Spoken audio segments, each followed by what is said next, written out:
Eh bien bonsoir, c'est Michael Serrord de la Webmaster Academy. Ce soir, nous allons voir pourquoi votre WordPress est lent. C'est vrai que c'est pas évident à résoudre comme problème, mais dans cette vidéo, nous allons voir tous les endroits qu'il faut suivre et rechercher pour résoudre ce genre de problème. Si vous avez des questions, mettez-les dans les commentaires. Si vous avez des idées de vidéos, n'hésitez pas aussi de les mettre dans les commentaires. Alors, je vous dis à tout de suite.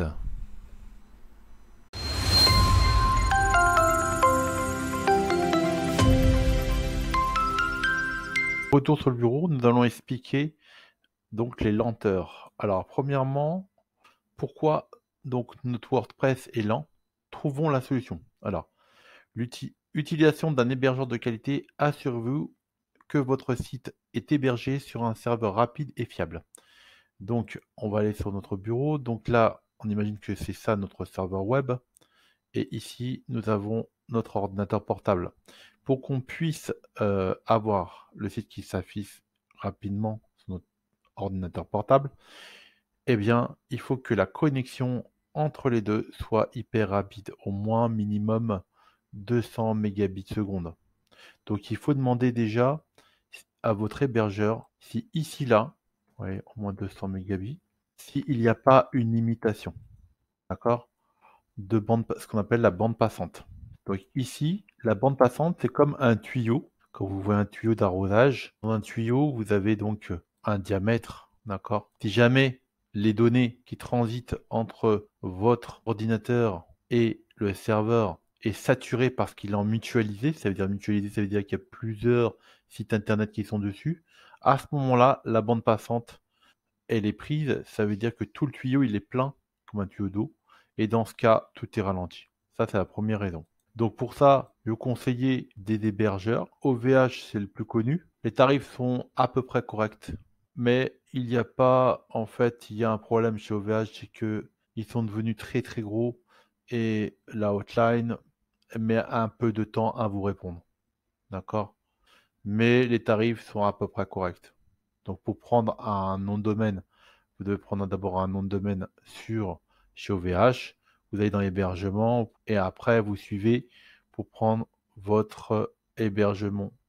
Donc là, d'abord vous choisissez votre nom de domaine et après ils vont vous demander en fait quel tarif vous allez prendre. Donc domaine, comme, je prends un exemple, voilà. Ouais, déjà lui, leur serveur, il est un peu lent déjà. Ça veut pas dire que l'hébergement que vous allez prendre va être lent, mais ça la fout mal pour un hébergeur d'avoir un site internet qui est vraiment très lent parce qu'il y a tellement de choses dessus que il ralentit. Maintenant, vous avez les trois grands, donc après vous avez Yonos qui était 1 et 1 avant. Yonos c'est correct, hein. Il est assez correct. Il est assez correct et assez rapide. Ils ont une très bonne hotline par contre. Ils vont vous répondre très très rapidement. Donc les prix sont corrects comme partout. Je n'ai pas de sponsor avec eux, hein, je vous rassure, hein. Et le dernier chez qui je suis, c'est O2Switch, qui est un des meilleurs hébergeurs, je pense, du moment. Au conseil, il n'est pas très cher. Ils n'ont qu'une seule offre. Ils vous donnent un serveur. Vous pouvez même faire de l'hébergement avec. Ça vous coûtera 7 € par mois. Et franchement, ça vaut vraiment le coup. Comme hébergeur, ils ont un support très rapide et des serveurs hyper rapides. On peut voir ici la vitesse des serveurs. Je crois que c'est support, nom de domaine. On peut voir ici, hébergement. Voilà, la puissance d'hébergement cloud exploitée jusqu'à 12 CPU et 48 Go de RAM. Donc c'est du NVMe, c'est des disques durs électroniques qu'ils ont. Un support disque en plus illimité, transfert, donc la bande passante qu'on parlait tout à l'heure, illimitée. Une interface, ces panels vraiment bien pour pouvoir gérer tout ça. Il y a un support 7 jours sur 7, 24 heures sur 24. Le nom de domaine offert, votre hébergement. Donc, je vous conseillerais cet hébergeur qui est magnifique. Il est optimisé pour WordPress en plus. Il a la technologie NVMe, donc 3,2 Go entre votre disque dur et la mémoire vive, donc c'est hyper rapide. Ils ont une ressource de serveur monstrueux, donc c'est un des meilleurs hébergeurs. Ça, c'est une des choses qu'il faut que vous sachiez. Donc là, c'est bon, on peut le mettre en vert pour dire qu'on l'a fait.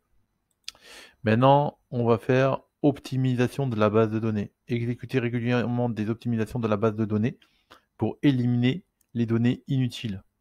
Donc, il existe des plugins pour optimiser la base de données. On va parler du plugin. Alors, moi j'en ai un. WordPress, si vous avez WordPress, c'est des meilleurs. Vous avez plugin de... Alors, attendez, je vais vous montrer sur mon site internet. Je ne sais plus si je l'ai installé sur masterwordpress.com. On va y aller dessus. Vous voyez déjà là chez Audio Switch la vitesse où il s'est affiché mon site. Il est hyper rapide. On va aller dans l'extension et le plugin en question WP Optimize nettoyeur de cache. Vous l'activez. Je vous mettrai le nom dans les commentaires. Dès qu'il est activé, vous allez dessus, Optimizer. Donc ici, vous pouvez optimiser votre base de données. Donc là, il faut cocher optimiser les tables, nettoyer toutes les révisions. Ça, c'est si je veux effacer vos révisions. Donc parfois, c'est intéressant de revenir en arrière. Donc en général, je les laisse. Nettoyer maintenant, si vous voulez vraiment qu'elle soit rapide, votre base de données, je vous conseille de l'enlever. Nettoyer toutes les brouillons automatiques. Nettoyer les publications des corbeilles. Supprimer les indésirables des corbeilles. Retirer les commentaires non approuvés. Supprimer les options expirées. Retirer les retours des pings. Voilà, retirer les rétroliens. Donc tout ça, c'est des choses qui vont vous prendre la place. Nettoyer les métadonnées. Voilà, nettoyer les métadonnées des commentaires. Nettoyer les données orphelins. Donc voilà, tout ça, c'est super important de le faire. Ça, c'est la base de données. Donc là, ici, voilà. Donc vous voyez, vous pouvez voir les tables et la taille de chaque table. Donc plus elle est grosse, plus elle est lente, évidemment. Donc il faut faire un bon nettoyage. Qu'est-ce qu'il y a d'autre? Dans ce plugin, il est vraiment aussi, il peut vous optimiser aussi vos images, il me semble, oui. On peut lui demander d'optimiser, de compresser les images. C'est vraiment intéressant. De compresser les images pour que votre site internet soit plus rapide. On peut aussi activer un cache aussi dessus. Voilà. Il fait vraiment tout ce plugin WP Optimizer. Voilà, il peut précharger automatiquement les images. Vous pouvez régler tout, le compresser même en zip pour aller plus vite. Il peut minifier, on va en parler après. Nous revenons sur notre bureau. Optimiser la base de données, on a vu ça ensemble avec le plugin WP Optimizer. Qu'est-ce que la minification? Prendre tous les fichiers CSS et le compresser, le mettre sur une seule ligne pour faire un petit fichier de telle manière à ce que quand ça va charger plus rapidement. Ça, c'est super important de le faire. Donc l'application qu'on a vue WP Optimizer tout à l'heure le faisait. D'accord? WP Optimize. Donc WP Optimize peut vous faire ce travail-là. C'est super intéressant d'optimiser en fait et d'accélérer votre site internet grâce à ça. En 3, thèmes et plugins mis à jour. Gardez vos thèmes et plugins à jour pour bénéficier des dernières améliorations des performances. Donc vous allez dans votre WordPress et vous vérifiez vos thèmes. Ouais, par exemple, il y a un petit 1 là. Ça veut dire que le thème, il n'est pas à jour, vous voyez? Donc là, vous cliquez ici pour le mettre à jour. Ok, faites une sauvegarde avant, hein, parce qu'il se peut que parfois, il y ait des mises à jour qui se passent mal. Donc ici, je vais supprimer ce thème. Je vais supprimer les thèmes qui servent à rien, parce que ça sert à rien de garder des thèmes pour rien. Ça, c'est le thème par défaut de WordPress. Donc voilà, vous avez vu comment mettre à jour. Ok, maintenant on va vérifier les plugins. On va aller dans les plugins. Voilà, ici vous activez la mise à jour automatique. Ici, activer, désactiver. Donc vous faites ça sur tous vos plugins. Donc ça c'est bon, on a vu. Ok, maintenant minification et compression. Donc on l'a vu qu'avec WP Cache, ici WP Cache, il permet de faire ça. Quand vous allez ici WP Cache, minifier, vous l'activez ici et vous envoyez. Purge des fichiers minifiés. Vous faites ça et normalement ça devrait accélérer votre site internet. Ça va minifier le JavaScript, ça va faire du CSS, la police, réglage, tout ça. Donc ça c'est bon. Après, on va optimiser les images et pour réduire les images et téléchargement d'images. Alors là-dessus, j'ai plusieurs plugins qui permettent de le faire. WP Optimize le fait. dans Images. Voilà, vous l'activez. Vous passez en WebP pour l'activer. Créer une image en WebP. Voilà. Et WebP, c'est en fait le format de Google. C'est vraiment une image numérique. Alors, le WebP, c'est vraiment du numérique. On peut demander à ChatGPT, par exemple, qu'est-ce que le WebP? Voilà, on va lui demander qu'est-ce que format WebP. Donc là, d'image, image WebP. Voilà. WebP est un format d'image créé par Google en 2010. Il a été conçu pour fournir une compression plus efficace que les formats d'images populaires tels que le JPEG et PNG, tout en offrant une qualité d'image similaire ou supérieure. WebP supporte la transparence partielle et les images animées. Le format WebP est souvent utilisé pour les images sur le web, car il permet de réduire la taille des fichiers, ce qui accélère le temps de chargement des pages web. Cela peut améliorer l'expérience utilisateur en offrant des pages plus rapides et plus réactives, ce qui peut également aider à réduire le coût lié à la bande passante pour les opérateurs de sites web.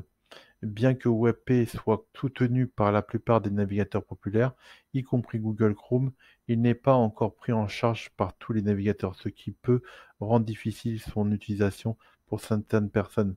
Toutefois, les bibliothèques de décodage sont disponibles pour plusieurs plateformes, ce qui permet à des développeurs de déployer facilement les images WebP sur le site web. Quand on lit ça, on voit que parfois il y a certains navigateurs qui ne sont pas compatibles, mais vous inquiétez pas parce que on met grâce à certains plugins comme celui-là, il va déployer dans le htaccess, dans le fichier htaccess, des règles qui diront si le navigateur est compatible avec WebP, on lui affiche l'image. S'il n'est pas compatible, on lui affiche pas l'image. Donc il n'y a pas de souci de ce côté-là. Ok, donc voilà. Donc on optimise l'image et on réduit pour accélérer la bande passante. Après, on met en cache. Donc il faut mettre un plugin de cache. Donc ce fameux optimizer est magnifique parce qu'il aussi fait la mise en cache. Donc il faut juste l'activer, activer la cache. Voilà. Et le cache d'un navigateur, donc c'est quoi? Donc le cache, on va demander à ChatGPT qu'est-ce que le cache d'un navigateur. Je le sais, mais je vais voir qu'est-ce qu'il dit. Voilà, le cache d'un navigateur est une zone de mémoire temporaire utilisée pour stocker des données récemment téléchargées. Lorsqu'un utilisateur visite un site web, le navigateur stocke des éléments tels que les images, les feuilles de style, les scripts, les JavaScript et d'autres fichiers dans le cache. Ensuite, lorsque l'utilisateur navigue à nouveau dans le même site, le navigateur peut utiliser ces données et stocker dans le cache plutôt que de les télécharger à nouveau, ce qui peut accéder le temps de téléchargement de la page.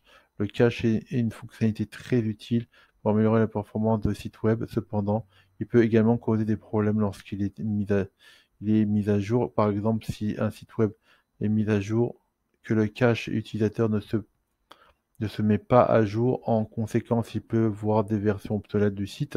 Les utilisateurs peuvent généralement résoudre ce problème en vidant le cache de leur navigateur. Il est important de noter que le cache peut également être utilisé pour un enrichissement des informations sensibles telles que les informations de connexion, ce qui peut poser des problèmes de sécurité. Par conséquent, les développeurs de sites web peuvent utiliser des entêtes HTTP pour contrôler les façons de donner mises à jour. Donc ça veut dire que parfois, on reprend notre serveur et la station. Parfois, le cache se trouve ici, là, sur le serveur. C'est un espace disque du serveur où les fichiers sont posés.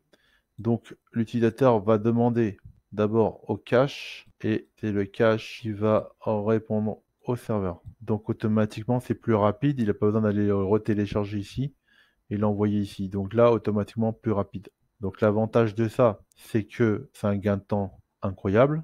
Et en même temps, ça peut être double jeu. Si jamais il y a une mise à jour sur le serveur, il faut bien penser à vider ce cache-là, sinon vous n'aurez pas la dernière mise à jour. Et il faudra mettre à jour aussi votre navigateur. Faire CTRL SHIFT R, touche de contrôle SHIFT R pour vider votre cache. Donc n'oubliez pas, je vais vous le noter ici, le raccourci. CTRL plus Shift plus R. Vous lancez ça et ça vous videra votre cache de navigateur. Donc là, on a fait le 6. Faire le 7. Réduction du nombre de requêtes. Essayez de réduire le nombre de requêtes effectuées par le site en combinant les fichiers JavaScript. C'est ce qu'on a déjà dit ici. Le minification, c'est exactement ça. Ça réduit le nombre de requêtes. Donc ça, on l'a vu. Après, le CDN est une technologie mondiale. Je m'explique. On va repousser ça. Imaginez, voilà, ça c'est toute l'Internet. Hein. Vous êtes en France, là. D'accord? Donc là, c'est le serveur principal qui contient toutes les images. Il va être synchronisé avec chaque pays. Les images vont être envoyées dans tous les serveurs qui se trouvent dans tous les pays du monde. Maintenant, un utilisateur qui est ici, lui, va aller appeler son serveur qui est le plus proche. Ça évite de revenir sur le serveur web pour afficher les images, ce qui accélère grandement l'affichage du site. Donc là, voici comment fonctionne un CDN. Donc toutes les images sont copiées sur tous les serveurs du monde entier. Et dès que vous les trouvez quelque part dans le monde, vous allez demander directement au serveur qui se trouve dans votre pays. Voilà ce que c'est qu'un CDN. Si vous avez des questions, vous les mettez dans les commentaires. Les scripts inutiles, désactivez les scripts inutiles qui peuvent ralentir. Alors pour ça, ce que vous faites, pour faire ça, vous allez taper speed page Google, page speed inside. Maintenant, vous collez votre site internet. Et là, lui va analyser, c'est Google, page speed.web.dev. Je vous mettrai dans les commentaires. Ce site vous permet d'analyser les performances de votre site web. Là, ils sont un peu tombés mes performances, mon mode mobile. Mais en mode alors desktop, je suis à 94%, donc ça veut dire que je suis hyper rapide. Donc ici, vous pouvez voir les nombres de requêtes. Voilà, il y en a 1544, il y en a beaucoup. Et je pense que c'est dû à Elementor qui prend beaucoup de ressources. Donc après, vous voyez chaque élément. Et ici, vous essayez de trouver qu'est-ce qui prend le plus de ressources. Là, il est super, quand même assez compressé ce site-là. Donc voilà, là, vous faites appel à un professionnel pour faire ce ménage-là, parce que c'est pas évident. Et vous pouvez détruire votre site. Donc faites-le pas vous-même, hein, je vous conseille pas. Maintenance régulière, effectuez la maintenance régulière sur votre site pour éviter les erreurs et les problèmes performants. Donc, il faut faire une maintenance sur votre site, donc vous faites appel à un professionnel pour que tous les mois, le site il soit revu et mis à jour. Les extensions, les thèmes, et de sécurité, et que tout se passe bien sur votre site internet, la sauvegarde, voilà. Donc il y a une sauvegarde à faire, il y a des plugins de sauvegarde aussi. C'est un plugin de sauvegarde pour sauvegarder vos données, comme ça si jamais il y a quelque chose qui se passe mal sur votre site, au moins vous avez une copie quelque part pour pouvoir le réparer. J'espère que cette vidéo vous a aidé. Si ce n'est pas déjà fait, abonne-toi sur la chaîne, je vais poster souvent des vidéos sur cette chaîne. Si vous avez des questions dans les commentaires, et je vous dis ciao, à bientôt pour une prochaine vidéo.